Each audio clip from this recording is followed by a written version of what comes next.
welcome to the Gita Brown Show, bringing harmony into everyday life. Today, we are talking about how to increase your happiness with one simple step.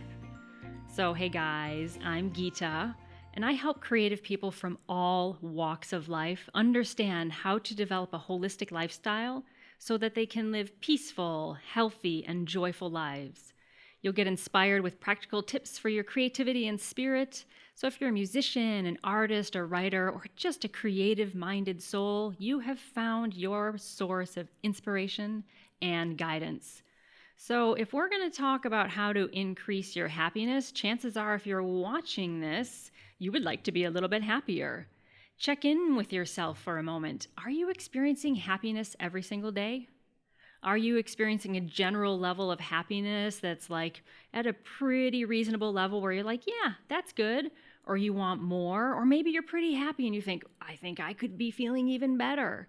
Doesn't matter where you are on the spectrum, even if you're just really going through a tough time right now, I feel you, I'm here with you, and we're going to talk today about how you can take a step towards feeling even happier.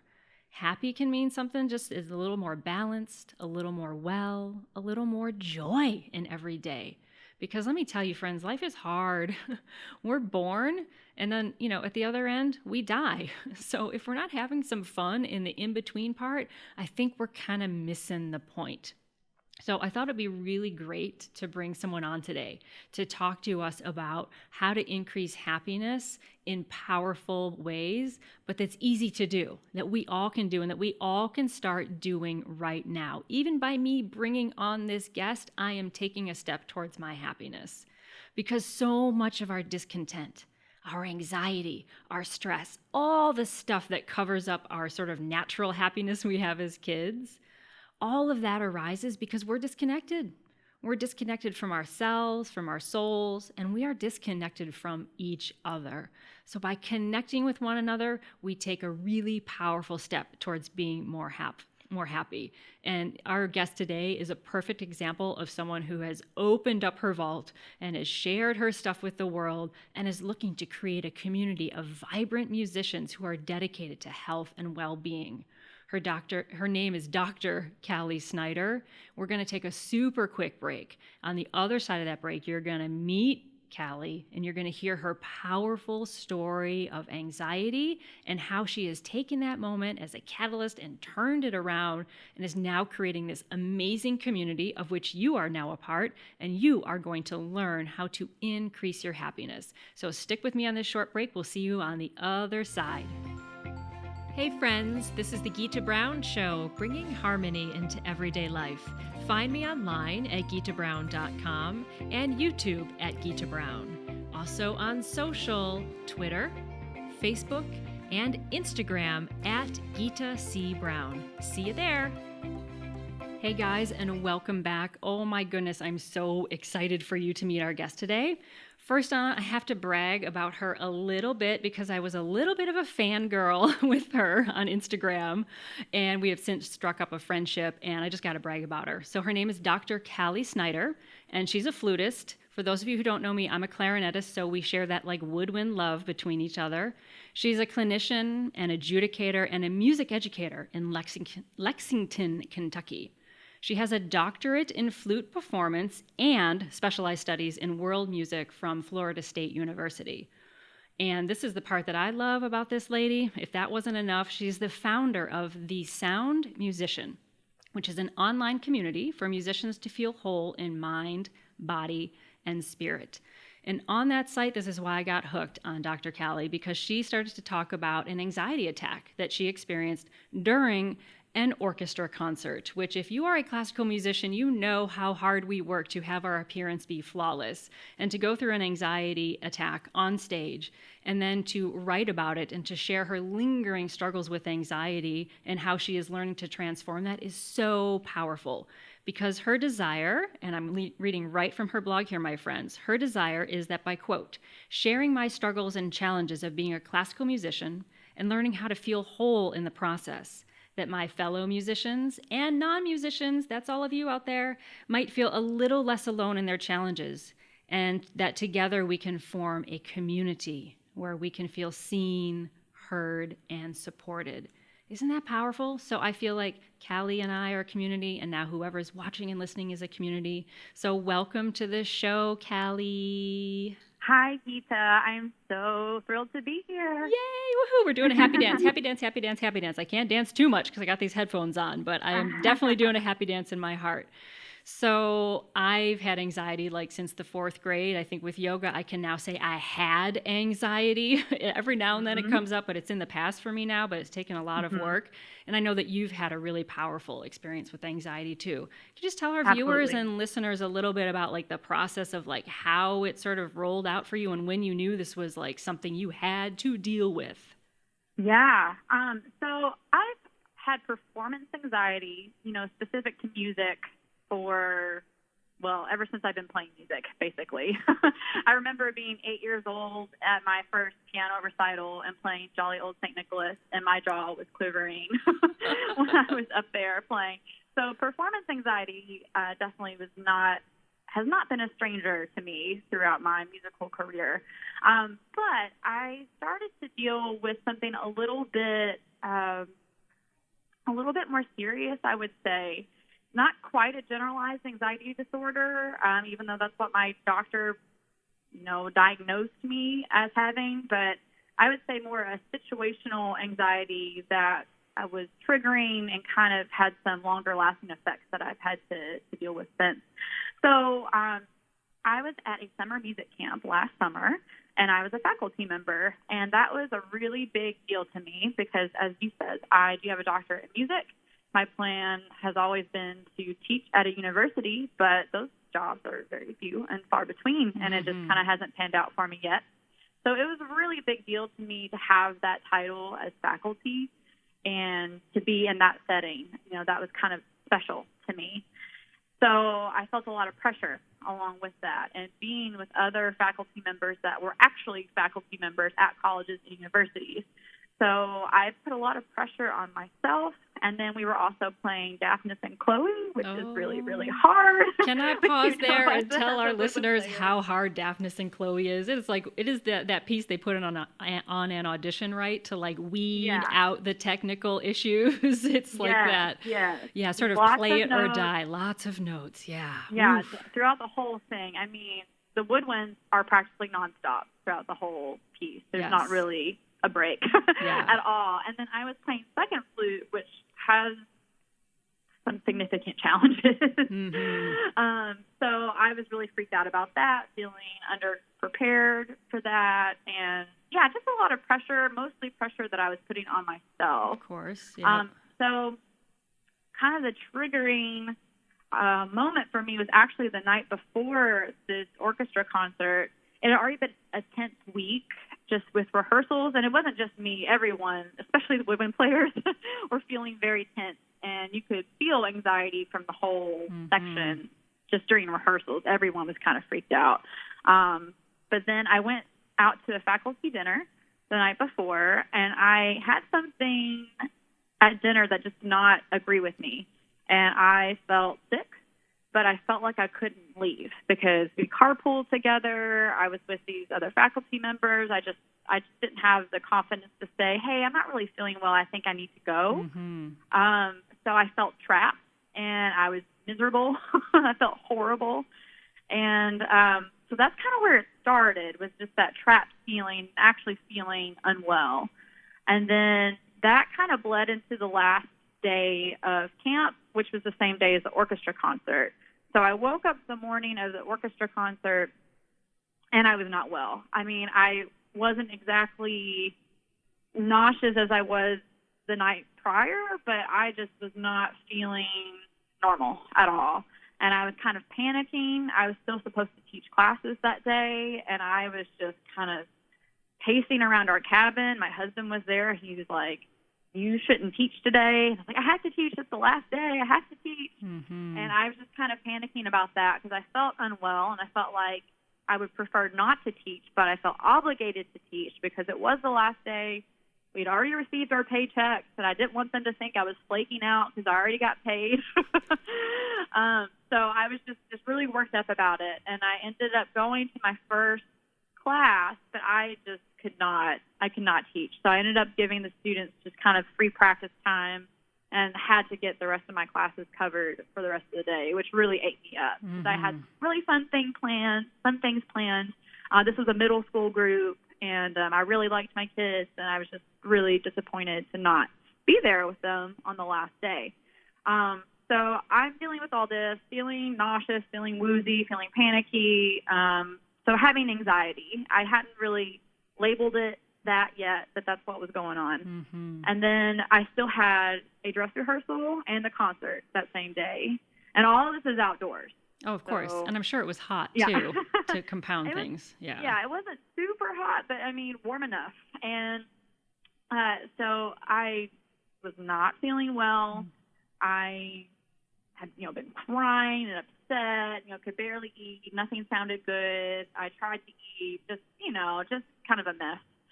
And I showed up to the dress rehearsal, and everyone on stage was kind of looking at me like, "Are you okay?"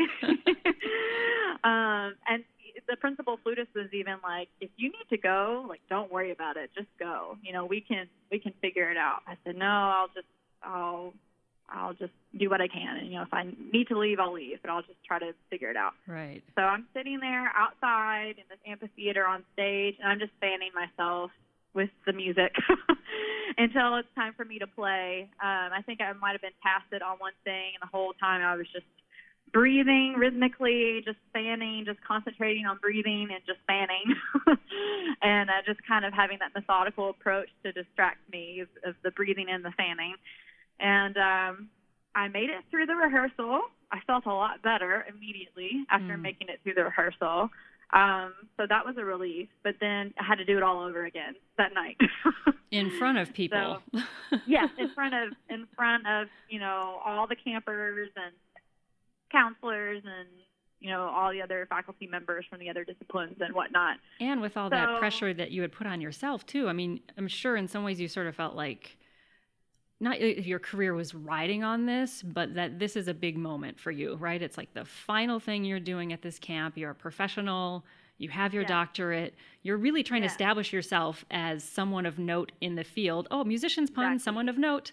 But there's all this like internal pressure, and I think that's where a lot of the anxiety comes from. And that even that feeling, even that other lovely flutist telling you, well, you could leave if you wanted to. That's not how we roll in the classical music world, right? We know that if you do that, you probably won't get called back to come again, because there's that like don't show your weakness thing, which is and why I'm so happy to have you here and like let's open that vault and actually share that, because we need that vulnerability in order to make great art. We have to be okay being vulnerable in front of people. So here you are, you're in this moment, and like they cue Daphnis and Chloe starts, you're off to like, the fire races with your fingers and your breath, trying to play all the, like the kabillion notes that's in that piece. Yeah. And boom, what happens? Well, actually playing was kind of a distraction from the anxiety, thankfully. So it was more the anticipation, kind of walking through the amphitheater, waiting to go on stage, sitting on stage. And, of course, they have all these speeches that they have to make for the last day of camp, and just sitting through all of that and all the in-between, introducing the pieces, sitting through all that. So all of that was more anxiety-inducing than the actual playing. And actually, so you're right, I did feel like I needed to prove myself in the setting, and because it was a summer camp, I mean, there was no sub. I couldn't call a sub. Right. I mean, I had to be the one to play. So, so I just played, and actually in one of the prior rehearsals, the conductor had decided to have the first flute double me on some of those exposed runs, which was kind of like a shot to my ego, but and also I should mention that the conductor was a flutist as well. So there's that. There's that piece. They know every mistake that you're making. Which actually, he ended up talking to me at some point, and he was like, "Oh, it's just so hard, and we just need to have some more notes in there. And so it wasn't a personal thing at all. Right. The having the other person play with me. Yeah. But it's hard to not take that as, of course. You like, feel like they're like, let me put some to play this by training wheels. myself. Yeah, let me put some training wheels on you, you poor young thing. Yeah. So that actually, it kind of like, it fired me up a little bit. So I was more motivated to play that part, louder and stronger right. when I got there. So the actual playing was fine. It was a distraction. It was just during the rest and the in-between stuff, right. Where I really had to what I did was just kind of try to keep my energy as low as possible. So I was sitting there in my chair, and I just kind of tried to like center myself down and just try to think of being grounded and just try to keep everything in a lower place in my body, if that makes sense. Instead of keeping everything up high and like in the chest and in the throat and feeling high and tight, trying to keep everything a little bit lower and more grounded. And yeah, so I mean, I made it. You made it through, and you made it to the other side. And then what I find so interesting is that it's like all of your training carried you through. I mean, I think for anyone who's listening or watching who's a performer, we know that in those high pressure moments, sometimes we're in the flow state where we're totally connected to what we're doing, and we're there actively creating. And then other times we kind of go on autopilot, right? It's like all the training takes over, the muscle memory takes over, and your fingers are playing it, but you're sort of just there. What was it like for you? Did you feel like, wow, like you hit a peak that night? Like you were really performing and connected to what you were performing? Or did you just kind of, the body went on automatic pilot and you had to manage yourself in between? Yeah, I think the latter. It was just automatic pilot. When I was playing, it was something to focus on. Yep. And I just went. Yeah. And then in between, it was all about self-management. Right. Yeah. But and that then took when it was over, sorry, go ahead. The principal flutist turned to me and she's like, now you can play when you're sick. Yes. And like, yeah. And that's kind of been sort of a little mantra for me over the past 6 or 7 months or however long it's been, is you can do hard things. I can do hard things. And I've kind of kept that in the back of my mind whenever things are challenging. It's like, okay, I can play outdoors in a concert, Daphnis and Chloe, while having anxiety. I can do this. I can do hard things. What portion of it do you think was physically being ill from the dinner? And what portion do you think that sort of that over-rushing experience of anxiety was more on sort of like the mental or physical side of things? Not physical. Which portion do you think was being like sick, just being sick? And which portion was like your mind, your expectations, and all the pressure and all that buildup? Well, I mean, I think it started with legitimately being sick. Like I ate something, it did not work with me. Right. And then from that, I had this fear. And well, I should say it wasn't just the being sick. It was being sick and feeling trapped. Right. And feeling like I couldn't just call my husband to come get me. Because my husband was there. He was in our cabin, maybe 20 minutes away from where we were. I could have just said, hey, guys, I'm so sorry, not feeling well. I'm going to have my husband come get me. Now I'm like, why didn't I do that? Why didn't I do that? I know. So easy. But I felt obligated. And that's something I've kind of discovered is I will put other people's comfort above my own often. Yes. Even if it would have been totally fine if I had left, but it's I don't know, it's something I've kind of perceived like, oh, I can't just leave. That's unprofessional. I can't do that. Right. So it was actually being sick, the feeling trapped, and then I think the next morning the fear of feeling sick and being trapped in like the class setting, in the orchestral setting, being in those situations and feeling sick and being afraid of that feeling. Right. It's like, here I am in my most vulnerable moment. I'm feeling horrible. And now everyone is going to see me doing that. Right. Yeah. Like the veneer of like my professionalism and everything that I've built up. This story I have about myself is, I'm Dr. Kallie Snyder, which you are. But I have all these stories and expectations of what that means. And now there's a danger that could crumble in front of people. And it's actually the fear of that was more triggering than anything else. Which I think is such a weird mind thing. And I'm sure people listening and watching can relate to that, right? It's like part of why we have so much anxiety, and it is one of the number one mental health disorders, or it's in the top 5 for sure, mental health disorders that's going on right now for particularly Americans, North Americans, is that like we're disconnected from ourselves, we're disconnected from each other, and Absolutely. we feel that vulnerability actually makes us weak when it's actually the flip. And for us as artists, it's our vulnerabilities that actually makes us really strong, because that is the fuel. We're supposed to express the tenderest emotions with our music. And if we can't even feel comfortable living with our own tenderest emotions, then how can we possibly give that to people who are coming to hear our Daphnis and Chloe performance, for example? Yeah. So, but then after, the performance, then the anxiety kind of hung out for you, didn't it? Yeah, and that was really the worst part of it. What I was feeling on stage was akin to performance anxiety, a little bit different, but that's something that I at least had some experience with. Sure. And when it was over, immediate relief. Oh my gosh. Right. Like, okay, we're going home now. I'm amazing. Now.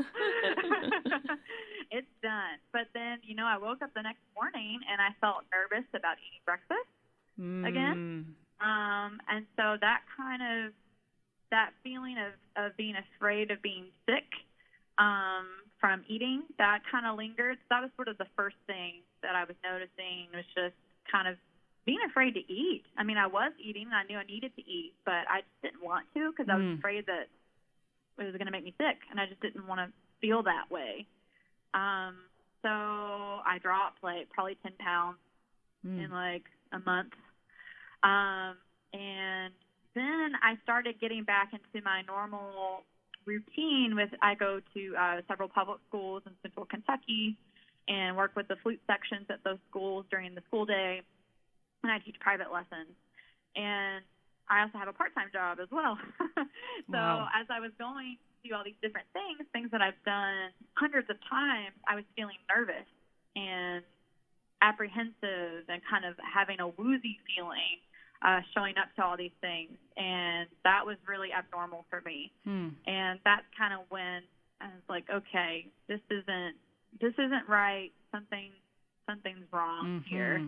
And so I was determined to nip it in the bud. I had seen a counselor various times in the past, and I made an appointment with a counselor. I made an appointment with a doctor. I made an appointment for massage. It was just like, okay, let's just all hands on deck things and try to just handle it. But in the process, because when you're getting into a doctor and a counselor for the first time, if you're not established, it can take sometimes a month to even get in those places. Right. So in the waiting, the symptoms started to intensify. And when I finally did get to the doctor, she prescribed me a anti-anxiety medication, and she diagnosed me as having generalized anxiety disorder. And just seeing that written on a piece of paper, I just cried. Yeah. Because I thought, wow, I'm broken. There's something wrong with me, and I can't. I was disappointed in myself for not being able to handle it on my own, and for having to resort to medication to try to fix it. And I just felt really kind of just broken. Wow. And so I started on this medication, and it was horrible. So I've learned since dealing with all of this and talking to a lot of people that have anxiety, that finding the right medication can be a real struggle. And some things work for people, some things make it worse. And that first medication I tried made everything worse than it already was. And that was easily the worst week of my life. I would be driving somewhere and would feel like I need to make sure I'm on the far lane so I can pull over if I need to. Things you don't normally think about. Right.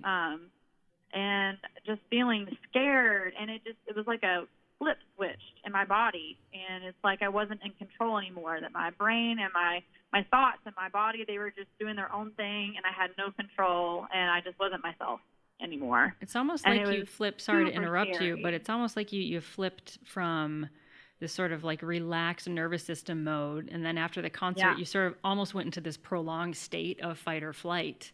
Yeah. And I'm sure it took a lot of months and a lot of different interventions to like return your baseline to where you sort of felt, I hate to use the word normal, but you felt more like yourself and like anxiety wasn't ruling you. Who are some other people that you reached out to? Did you eventually find a medication or a therapy that sort of started to turn the dial for you a little bit towards the positive? Yes. So I had seen a counselor, and so I had started to see a counselor about every other week once I was established there. Right. And but at first, though, I think I had to go maybe 3 weeks in between appointments. And I remember calling the center and being like, hey, I need to see someone immediately. Like, if this person is available, like, you need to find somebody else for me because, like, this has to happen. Right. So there were definitely a couple panicky phone calls to the counseling center. And definitely me also walking into the counselor's office and just sitting down and just bawling, just crying, which that can be hard, even though you're in a safe space in a therapist's office, just, essentially walking into a stranger's room and just crying.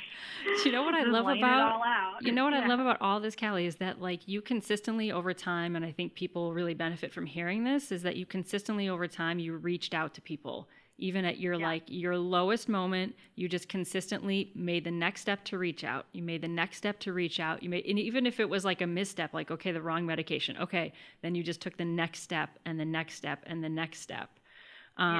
Let's say there's someone listening or watching right now who is like in that moment where they're like, you know what, all day, every day, like I'm losing weight. I'm not sleeping well. I constantly feel like I'm on edge. I think I have a problem with anxiety. What would you, because clearly you've made it through, right? You've made it through. What would you tell someone who is like just on those first steps seeking help for anxiety? Like what inspiration would you give them, or where should they go for their first little reach out? Make an appointment with a counselor or therapist, number one, is Beautiful. what I would say. I think a lot of people are scared to do that. I have been to a counselor multiple times, just kind of throughout my life at different points. Whenever I was in college, you could go to the counseling office for free. That was one of the services provided for students. So I remember doing that, and I only did that because I had encouragement from my parents, my mom especially, like, okay, I think this is a little bit beyond what you can control. I think we need to talk to somebody else. And I think if my mom and even my flute teacher, I think if they hadn't encouraged me to go talk to someone, I wouldn't have done it. So take this as me encouraging you. I was going to say, people listen to this. Listen to Kallie. If you're a person that just doesn't feel right, you don't feel like yourself, make the appointment. It's a lot. Right. It's scary at first, but it makes a huge difference. Just talking to someone that doesn't know you. Yes. That has that kind of impartial perspective. It's different talking to a counselor versus talking to your mom or to a friend. They have a different perspective, but more of an outside perspective on your life, and they can look at things more objectively.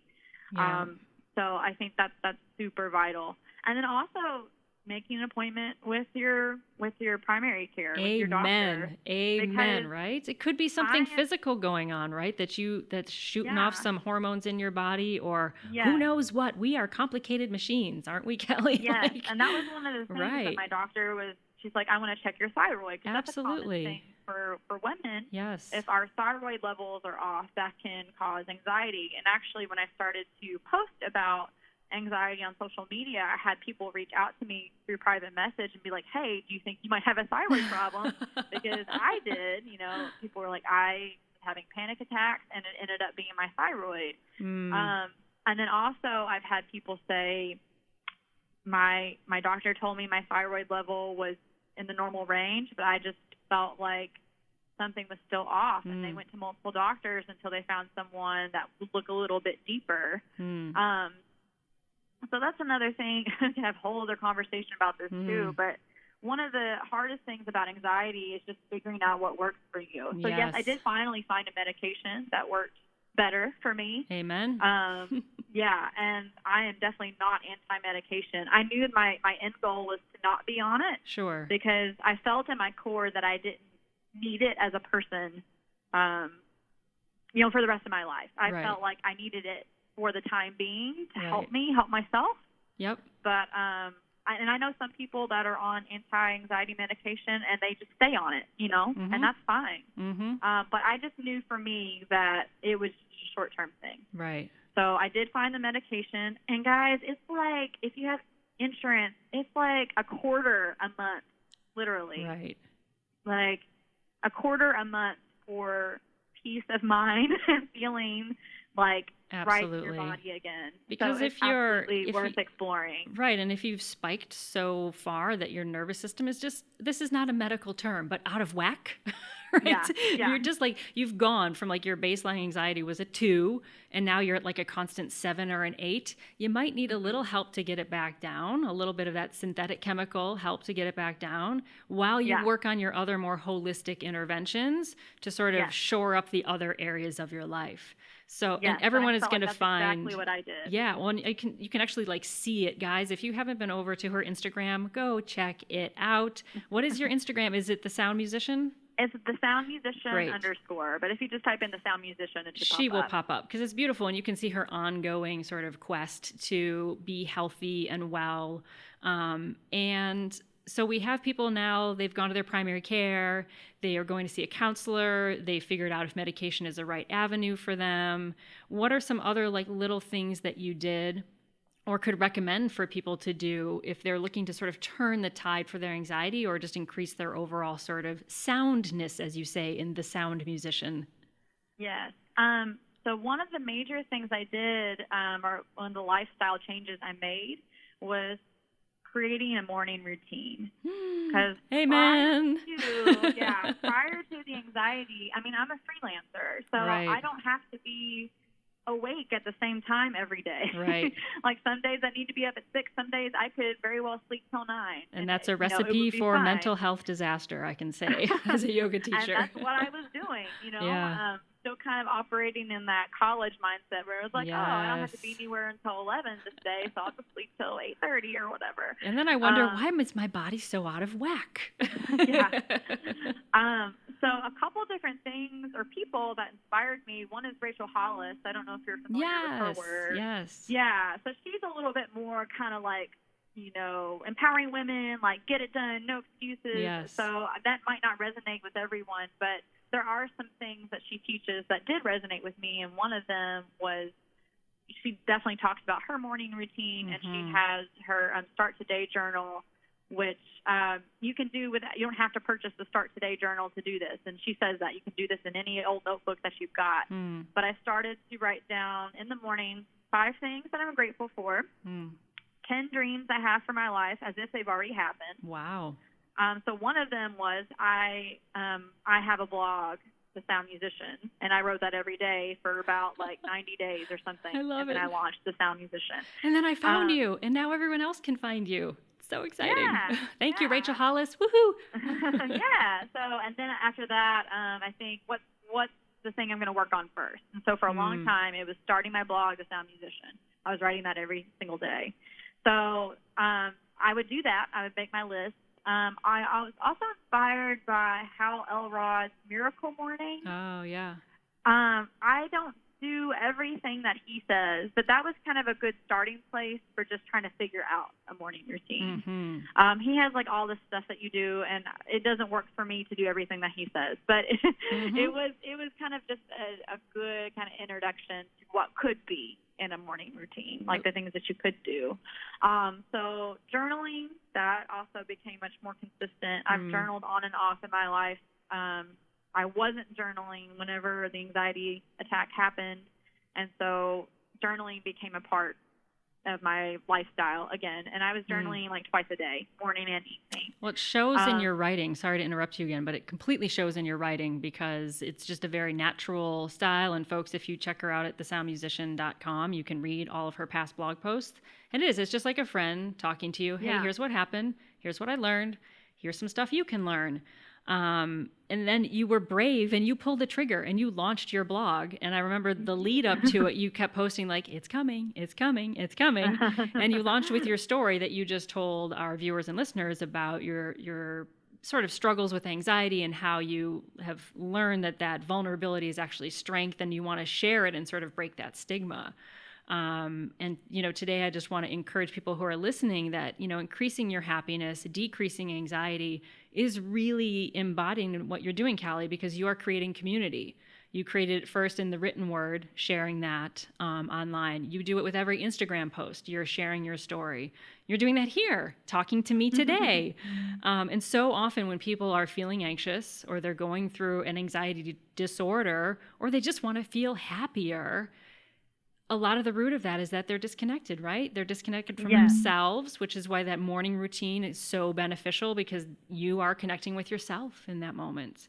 And then connecting with other people is great. I lost whenever I was facing anxiety. I felt not connected to myself. Right. So it was really, really crucial and beneficial to carve out that space for myself in the morning. I'm still tweaking my morning routine, and it's not always the same every day, and it doesn't always happen every day, but it's definitely much more consistent, and it's definitely helped me just kind of tune in and be a little bit more centered and more kind of with myself throughout the day. So, yeah, I would definitely recommend starting to think about, what feels good, what might be of service to you, and creating that space for yourself in the morning if you're feeling a little rattled or anxious. I love that. I'm a big fan of the morning routine. As a yoga teacher, that's kind of our jam. One other thing I do want to say as well is that over at your website, thesoundmusician.com, you do the lovely newsletter that she sends out on Sundays. And that is a lovely way. I'm just going to plug your stuff here, my friend, because The Sound Musicians comes every Sunday.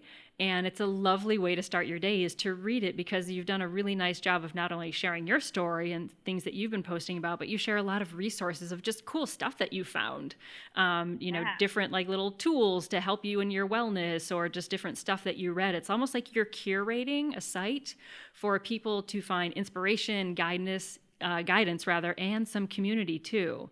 So I just applaud you with that. Like you've taken what I'm sure many, many other people have gone through and a lot of other musicians have gone through, but they've gone through it in silence. And you, my dear, have like flipped that script. You're like, here's my stuff and we're going to talk about it. And that is our superpower as musicians. Don't you think that like our vulnerability and ability to like live into that and literally play into it on stage is what is going to connect us to our audience, right? I mean, this is the vital work of artists now in the 21st century. I told you we were speaking a few weeks ago that I think the role of musicians in society is partly to reflect sort of the gestalt, the feeling of the time. And people look back 100 years later at the music of the time to figure out how the people were feeling.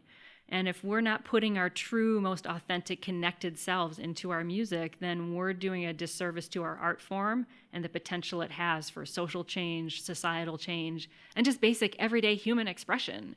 So I am applauding you silently so I don't overwhelm the microphones, but I'm applauding you for all you do. And I just want to say, I hope you'll come on the show again. Will you please? Absolutely. It was really an honor to speak with you today and to be a part of this, definitely. So thank you, Gita. Oh, it's my pleasure. And I think we're going to recap your thing is like, go to your primary care, check out a counselor or therapist, start a morning routine, and talk to people that you trust and you love about what's going on. Share it with people that are safe to share it with. And start connecting with people around you because it's that connection that will help you to transform whatever you're going through so people can feel more happy. How did I do? Yeah. Is that it? Yeah. And I would just add one more little thing that we didn't say. It's just once I started talking about it, so many people opened up to me either online or in person. Hey, I've been dealing with this since 2012. Or, I'm really struggling with anxiety now myself. And, it's something that they don't feel comfortable sharing publicly themselves, but just so many people are dealing with it too. But it's just not something that we advertise. So just, if you are struggling with anxiety, know that you are not alone, and that probably if you're in a room with 10 people, 8 of those people have anxiety too. Amen. So, I mean, really, even if they're not talking about it, they do. Yes. So just, you're not alone. And they have us, right? Everybody Yeah. has us. They can find us. Oh, my dear, this has been just a pleasure and a joy. Thank you so much for joining us. Bye, everybody. Hey, friends, this is the Gita Brown Show, bringing harmony into everyday life. Find me online at gitabrown.com and YouTube at Gita Brown. Also on social, Twitter, Facebook, and Instagram at Gita C. Brown. See you there. So you guys, you know that you have homework because I'm a teacher and that's how I roll. And I know Kallie approves of this homework as well. So if you are going to increase your happiness, if you need to decrease your anxiety, you must find your community. It doesn't have to be a huge group of people. You can start out with just one person that you feel safe with, sharing your heart, sharing what you're going through. And from that one person, you'll gain that courage to be vulnerable. You'll gain that courage that you've been seen and heard. When you share your story, you help other people to express their vulnerability, and we are all made stronger. I know it is not easy to share, especially when you're at a moment where you feel low. And you heard Kallie saying she did everything she could to hide her vulnerability in front of that audience. But eventually she broke open the vault, and look at how strong she is today and how many people she's helping. So it's not easy. When you are feeling alone and vulnerable, or you're feeling happy but you want to be happier but feel like, I don't feel quite right even asking for that, ask for it. You're not alone. The world needs your voice. The world needs you to speak your truth. So find your safe person, communicate your needs today, and increase your happiness with your community. So with that, I'm going to close the show with a little chant for peace.